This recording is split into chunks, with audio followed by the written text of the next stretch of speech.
In Chapter 15, Part 1C, we're going to talk about a phenomenon today called hyperemia, which is when we have metabolic need, how do the blood vessels respond?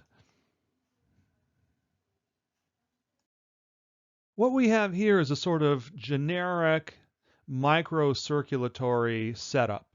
We go from arteries to arterioles, and then we can even go into meta-arterioles, and then eventually we go into capillaries, which then can condense back into venules and then turn into veins and so forth. We have lots of smooth muscle in this circuit in order to change resistance and thus change flow.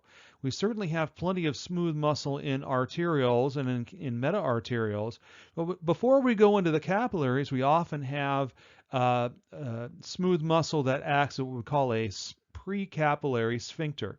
This can literally shut off the tap for blood in this area if there is very little metabolic need. Likewise, or in the opposite direction, they can open up to allow more blood flow to come through here if the metabolic need is high. It turns out that if we opened up all these precapillary sphincters and dilated all of our arteries, we would have way too much of a container relative to the volume of blood that we have. And that's why people can pass out.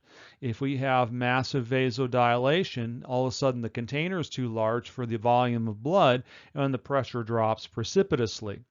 Now, let's go the opposite direction. Let's say we constrict these precapillary sphincters and these meta-arterioles to where we have very little blood flow. Well, we don't want the blood just coming down here and stopping at a dead end. And so we do have what are called arteriovenous bypasses, or sometimes called arteriovenous shunts, that will allow blood to flow through back to the venules with relatively little exchange in order to ensure that the blood flow is continuous throughout the circuit.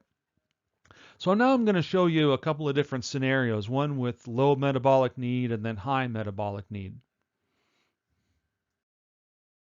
In periods of low metabolic need, what we see are the precapillary sphincters. They constrict, thus limiting or completely precluding blood flow through this, shall we say, capillary meshwork right here, or on this side. And so what happens is, in order to keep the blood flowing, we move through these arteriovenous shunts, meta-arterioles, that sort of a thing. There are a couple of names for these things.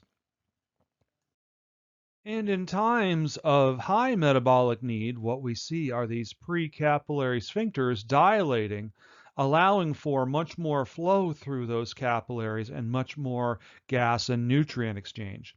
This dilation, which sometimes manifests as redness on the skin or flushing and so forth, we call that hyperemia. If it's in response to metabolic need, we would call that metabolic hyperemia. Now, I'd like you to do a quick experiment for me. Find a relatively pale patch of skin, and what I want you to do is press on it for about 20 to 30 seconds. It doesn't take very long, but I want you to press hard enough that it blanches a little bit, that you're pushing all of the blood out of that area. And then when you release, you'll see that it's blanched, but then if you wait a few seconds, you'll actually see it begin to go red. That is known as active or reactive hyperemia. When you induce ischemia in the tissue, the metabolic need rises, that tissue releases cytokines, and so the blood vessels react. And all of these three things are basically the same. It just depends on what the signal is that drives it. Active hyperemia, metabolic need. Reactive hyperemia is metabolic need as well. It's just a question of the source that drives it. I'm not really worried about what drives the hyperemia, but it's this constriction and dilation that is the key term here, the hyperemia. So looking at blood flow in reactive hyperemia, what we did is we shut it off for a period of time, zero flow or very, very little flow. And once the flow was reestablished, we not only returned to baseline, we had a vasodilation. And then eventually, as metabolic need was met, cytokine levels drop, and what we see is this excess flow begins to diminish until the point when we are back to normal. This is an example of reactive hyperemia, but you also have active, metabolic. There are other forms of hyperemia out there, being that vasodilation, vasoconstriction response. Now, the signals that mediate vasoconstriction and vasodilation are numerous. There are lots and lots of different chemicals and hormones and that sort of a thing out there that will do this, but I want you to notice something. They're almost all paracrine. Paracrine, paracrine, paracrine. All of these are paracrine. Even neurotransmitters, we call them, neurotransmitters because they induce graded potentials in neurons and so forth. Nevertheless, they are paracrine signals. If you think about a synapse, that's fundamentally a paracrine system. So the vast majority of these, with maybe the exception of things like epinephrine or some of these others, these hormones, are fundamentally paracrine in nature. And that's the key story. The paracrine signaling drives the majority of vasoconstriction and vasodilation. It's a localized phenomenon. Very seldomly, with maybe the exception of vasopressin and epinephrine, would you see a more systemic vasoconstriction, vasodilation. So this is a video that I filmed last year in the previous semester of this class, and I'm sorry we didn't get a chance to view it this year. It's really something to see this live. So we had an anesthetized frog, and what we did was we looked at it under the microscope and subjected it to pharmaceutical compounds for constriction and dilation. And so what you see here, first of all, is this large vein. Now the blood is more red in this vein than under normal circumstances, because what's happening is the skin is actually oxygenating the blood. Here are a couple of venules coming in here. You can see they're moving in here, and then we have a capillary right here, and you can even see the individual red blood cells moving through that capillary here in the skin, exchanging gas in order to become oxygenated. So it's a really fascinating video showing you the different sized vessels and the relative velocity in those vessels.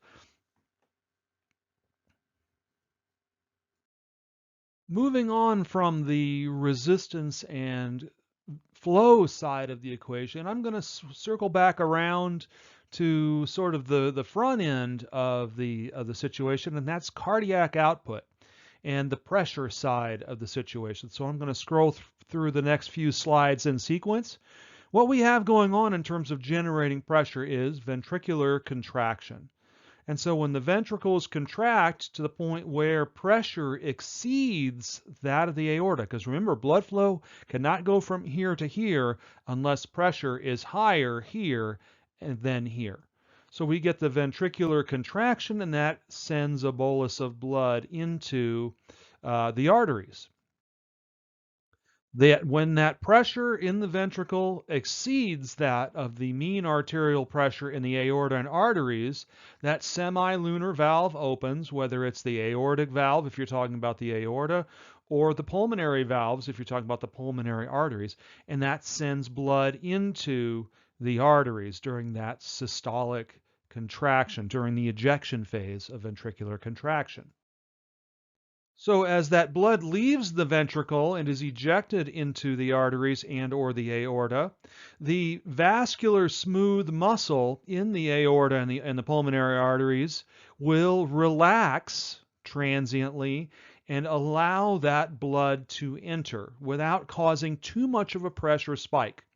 So they're allowing that new blood in, but it's not causing too much of a pressure spike. Yes, you do see a dome of pressure as the ventricle contracts, but remember that the vascular smooth muscle is tonic. It will transiently relax and then return back to its state. So it's relaxing right now. It's relaxing right now. At the onset of ventricular relaxation, pressure starts to drop. So we have what's called isovolumic ventricular relaxation. What happens is when pressure drops below that of the pressure in the aorta, that semilunar valve, or the pulmonary arteries, that semilunar valve will then close, preventing backflow, and the ventricular pressure will continue to drop. It will continue to be isovolumic or isovolumetric until it is below that of the incoming vein. At the same time that the ventricle is relaxing, the smooth muscle and the elastic recoil of the arteries ensues in order to sustain, in fact, even increase pressure for a short period of time. We call that increase even though the ventricle is relaxing and below pressure of the outflowing arteries. We call that the dicrotic notch. And we used to have a lab that shows the dicrotic notch. And if I can find a way, I showed it to you in the Wiggers diagram the other day. So I'll try to highlight that yet again. But that elastic recoil, that smooth muscle contraction, not only is causing pressure to rise, and when it does, it keeps sending blood downstream. That's why blood flows continuously, even though 2/3 of the time the ventricles are actually in diastole. So let's start putting some of what we've observed physically and some of the phenomena that we see in the tissues with the mathematical relationships that we began at the beginning of the chapter with. So we have delta P divided by R. That means flow is proportional to the change in pressure divided by resistance. So we have to have a pressure gradient. If we do not have a change in pressure from A to B, we will not get flow. So we're going to flow from higher pressure to areas of lower pressure. Resistance is going to oppose that. Resistance is the friction in the system. And what are the factors in resistance? Certainly viscosity of the blood, and that's important when it comes to dehydration or blood doping or manipulation of blood cell concentrations, like in the case of elite athletes. The length of the blood vessels usually doesn't change all that much, though if you have somebody who's obese, length may become a factor, but that's a very slow progressing change in resistance. The real big kahuna in the three of these things is the radius, and it's radius to the fourth power. And that's why radius is probably being used rather than these other ones for manipulating flow to meet metabolic need. Flow is a three-dimensional thing. It's liters or it's milliliters over time. So we're talking about how much mass moves over time. Whereas velocity is distance per minute. Okay, centimeters per minute or millimeters per second, you can anything, but it's from point A to point B. So in theory, and we haven't really talked about this yet, the primary determinant of velocity, I did show you one figure in the previous video where cross-sectional area makes a difference. Well, it's the total cross-sectional area, and that's why in the video you saw that vein, that large vein, the blood was screaming through it even though the cross-sectional area was much larger than that capillary or those venules. The venules, the blood was kind of creeping along there at a modest pace. That's because we're talking about total cross-sectional area. There are many, many, many more venules than there are veins. So the total cross-sectional area of the venules is much larger than the veins, and thus the velocity in the venules is slower. The capillaries are legion. You have millions and billions of capillaries. People have estimated the total cross-sectional area of capillaries to be somewhere the size of a tennis court. If that's the case, then the velocity in those capillaries is extremely slow relative to your aorta, which is roughly about the size of your pinky. Your aorta is roughly about the size of your pinky or one of your smaller fingers on your hand. And so there's only one aorta, and so the cross-sectional area of that aorta is 1 square centimeter, whereas the cross-sectional area of a tennis court of all those capillaries is many, many, many, many times larger, and thus the velocity is slower. Now we have a term slide, and it's important that you get these terms down and be able to recognize them on a chart. So we've talked about mean arterial pressure. We haven't yet talked about pulse pressure, but let's get some of these terms down, and you should be able to recognize these, as I mentioned. on a chart or so forth. So let's go through some of these. Well, the first one I want to talk about is systolic pressure. That is the pressure either found in the left ventricle or the arteries or the arterioles. You don't really see it in the capillaries and the venules and the veins, and certainly not in the right atrium. This is the ambient pressure that is found during ventricular systole.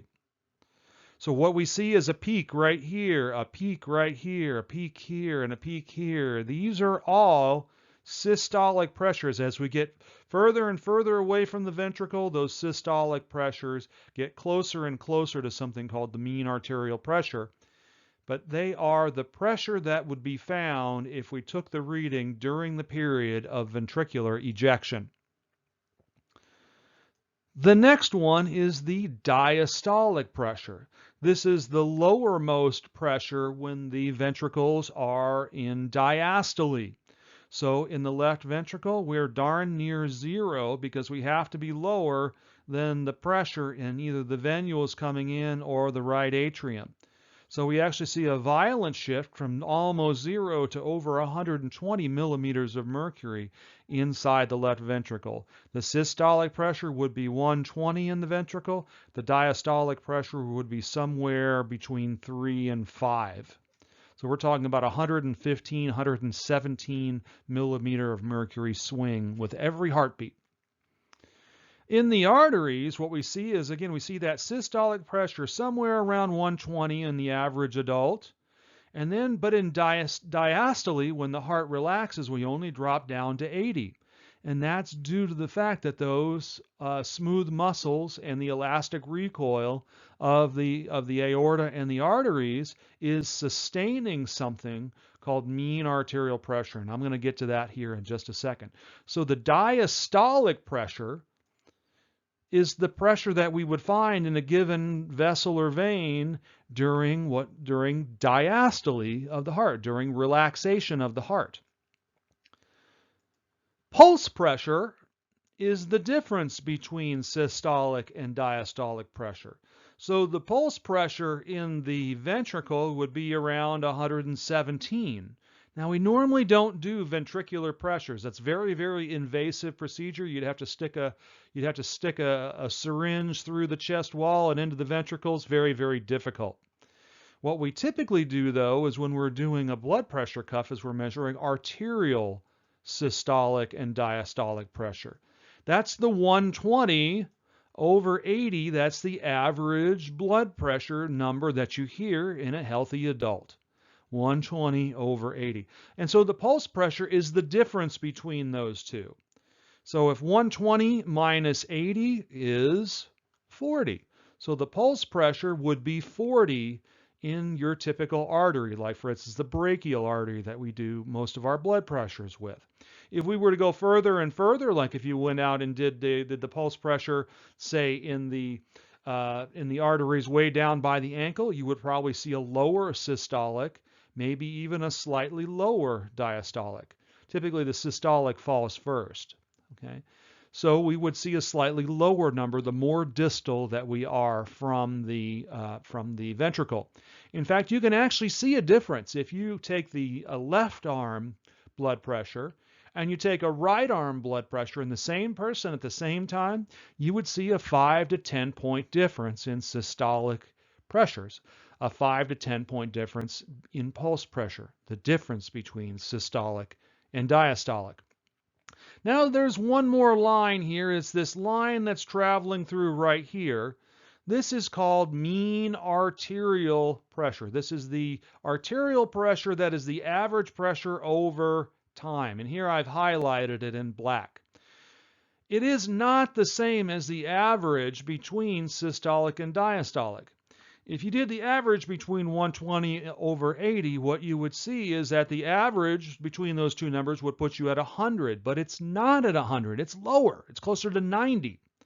Why is it closer to 90 than right split down the middle between systolic and diastolic? That's because 2/3 of the time we are in diastole.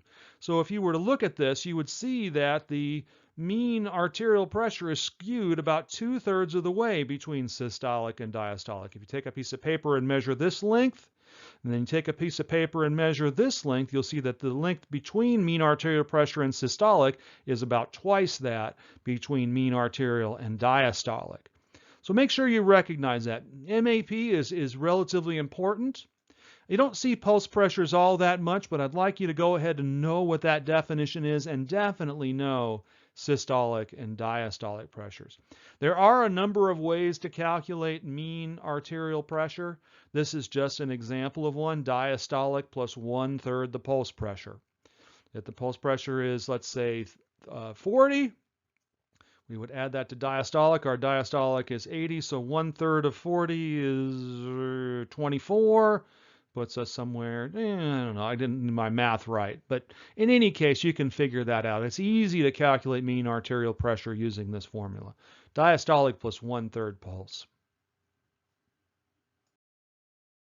Like I said in the previous slide, if we wanted to do actual pressures in the arteries or in the ventricle, would require a very, very invasive procedure that's normally not done on humans.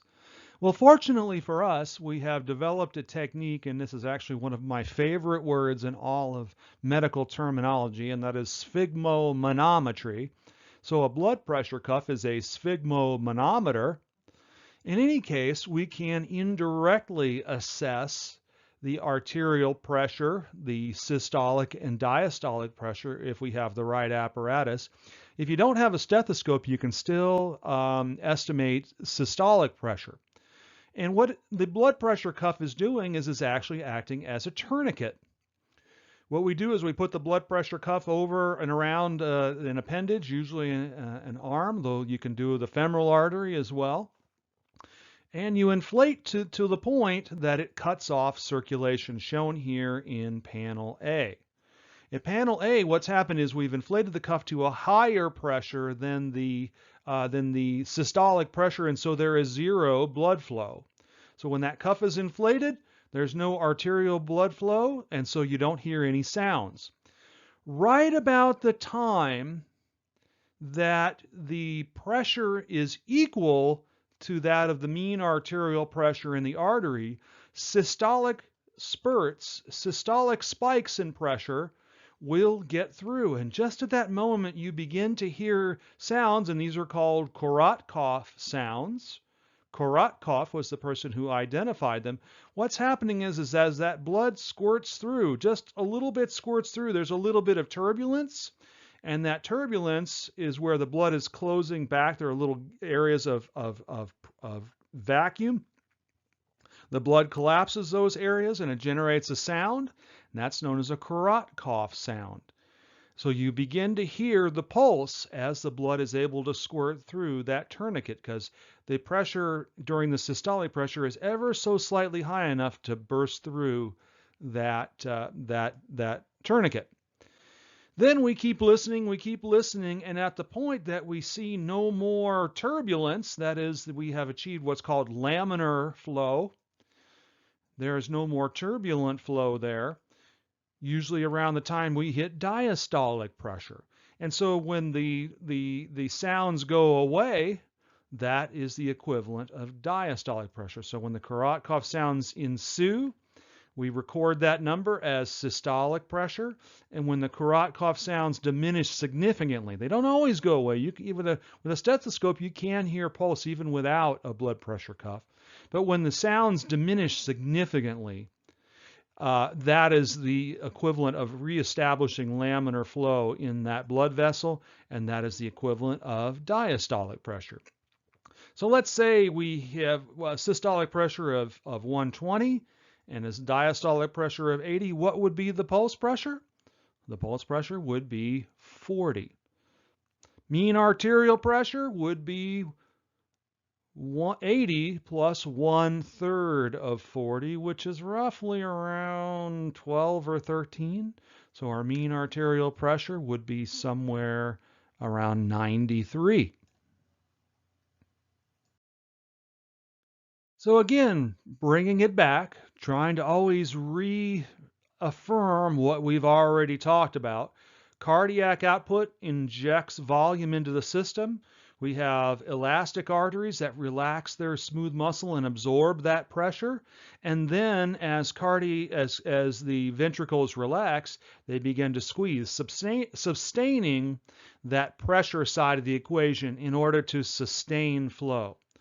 The arterioles and the precapillary sphincters vary resistance by varying vessel diameter.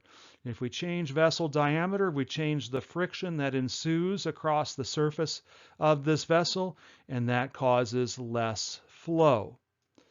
Mean arterial pressure is proportional to cardiac output times resistance. If we have more resistance overall, so let's say we have a systemic signal. For instance, epinephrine comes around and causes lots and lots of vasoconstriction. Have you ever seen somebody get really scared? You see them blanch? That's the epinephrine at work in the surface vasculature.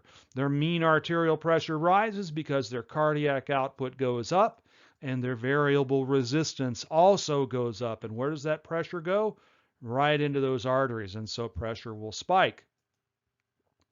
So these are great figure questions. Again, how well do you understand this? I think you know by now that I'm looking for more than just recitation. That's a common theme, and sometimes I think students don't realize what I'm trying to do is help you to understand. If I'm not doing a good enough job with helping you understand, the best way to overcome that is to come talk to me in either the chat or especially in the meetings that we set up during office hours. You can text me directly, I can meet online, and we can talk and I can answer your questions. It's that understanding that I want to get you to, and the ability to use this stuff as a tool, because that's where this goes. All of this stuff becomes a tool in your clinical toolbox. Okay? Either you got to understand this in order to understand how the patient's going to be impacted if you do something to them, or you have to think, well, what can we do to manage these things if something is going wrong? Okay, so these are really, really good questions for you that I encourage you to work through and answer.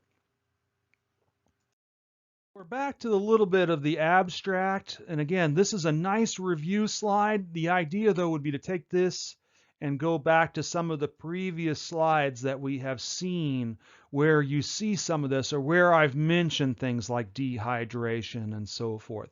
So this is mean arterial pressure. And so mean arterial pressure is obviously the sum of cardiac output and peripheral resistance, and then what goes into that. So this is taking it to the next level. And again, it's a little bit abstract here. We don't have a lot of pictures. The key for you is to work through this methodically. I'm going to start with some of the easiest stuff. So mean arterial pressure is certainly heart rate and stroke volume. That's cardiac output, and your lab talks about cardiac output. So you're going to be spending some time in lab doing that, which is heart rate times stroke volume. How much is ejected by a contraction of the heart times the number of times that occurs in a given period of time. And so you get volume per second, volume per minute, volume per hour. It doesn't really matter. But that's the blood that is being inserted into the system. Then we have peripheral resistance, and that's primarily driven by the diameter of the arterioles and those precapillary sphincters. The diameter of the arteries and so forth aren't that important. They serve more of a role for sustaining pressure than they do for resistance. That's because there's so few of them and they're relatively short in the overall distance of the vascular circuit. Remember that resistance is mediated by distance, and the vast majority of distance is going to be in the meta-arterioles and the capillaries, a relatively short amount of time in the arteries. So arterioles, meta-arterioles, precapillary sphincters are the primary driver of resistance when it comes to blood flow. Over here on the right, we can insert more blood or we can reserve more blood. So like the cardiac output, if the diameter of the large veins increases, then more blood will be retained in the veins and blood pressure will drop. If we have a constricting event, like in the case of epinephrine or in the case of muscular contraction, when we get up and we start moving around, that will cause the average diameter of the veins to diminish, either due to the constriction of the smooth muscle or constriction of the skeletal muscle pushing on those veins. The diameters of the veins drop and there's more venous returning back to the heart and then injected into the system. So by constricting the veins, you increase blood pressure. And then lastly, blood volume over here, and I saved it for last, even though it's on the left over here. Blood volume can be determined by the balance between fluid intake and fluid loss. Fluid intake is primarily gastroenteric. Yes, you can mainline stuff if you use an intravenous influx. That's possible. But for normal situations, we're talking about a gastroenteric fluid intake. Fluid loss can be certainly passive in the case of evaporation. It can also be lost due to urination, micturition, or fluid lost in defecation. Turns out your large intestine is actually a desiccating organ. It's actually to retain fluid, preventing fluid loss. So we can have passive fluid loss. Passive can also be hemorrhage, or we can have excretion fluid loss, and that's regulated by the kidneys.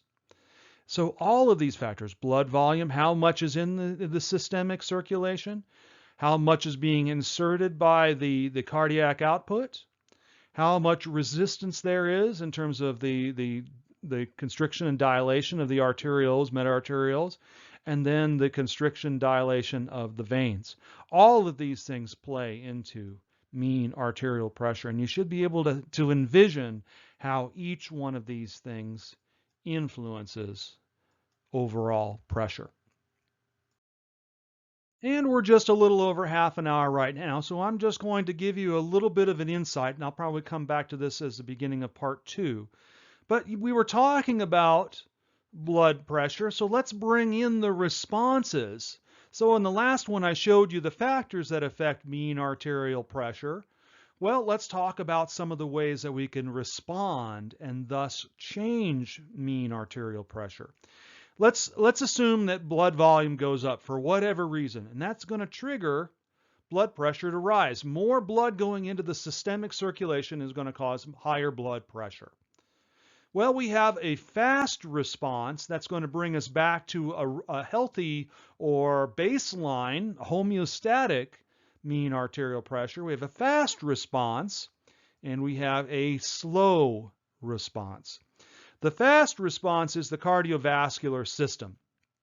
If we have an increase in blood pressure, that will trigger the parasympathetic system to slow down the heart. So we're going to decrease cardiac output, weaken the strength of contraction. We're going to vasodilate a little bit. Sometimes that even includes surface vessels, which is why you may blush a little bit when blood pressure rises. So a combination of decreased resistance, decreased cardiac output within a few seconds should lower blood pressure to normal. Now there is also a slow response. This usually takes hours or days, sometimes even weeks. This is a renal compensation pathway. If we have persistent high blood pressure, one of the things we may begin to see is increased excretion. So if you find yourself relatively stressed out for a few hours, getting close to an exam or something, you may find that your trips to the bathroom increase. That's your kidneys excreting fluid in order to try to lower the blood volume. Okay? These are both negative feedback pathways, by the way. We get rid of fluid, that lowers the volume of fluid in the bloodstream, and it brings us back to normal, or theoretically it should. The problem is this doesn't work so well if you're chronically dehydrated, and that's one of the reasons why when you see the nutrition and good health, they say get plenty of fluids. So that gives your kidneys some room to move if needed. Okay, we don't have to take all the fluid in if we take it in gastroenterically. Your body is very good at regulating fluid intake in the gastroenteric pathway. And if you have enough fluid, then that allows your kidneys to help regulate blood pressure better by being able to change their excretion rate. But if you're already chronically dehydrated and you have high blood pressure, this is going to try harder and harder. It may not work and may actually be a trigger for pathophysiology.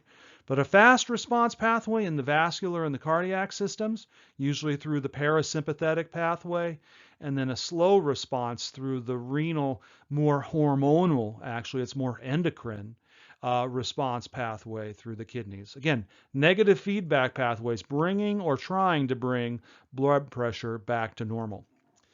Well, that's it for today. Thank you for your time. As always, if you have questions, come see me. I really do dread the fact that many students that I think need to come see me more often aren't doing so, just to clear up those inconsistencies. As I mentioned a few slides earlier, I want you to achieve a functional understanding to this, not just merely a memorization or a recitation, if you will.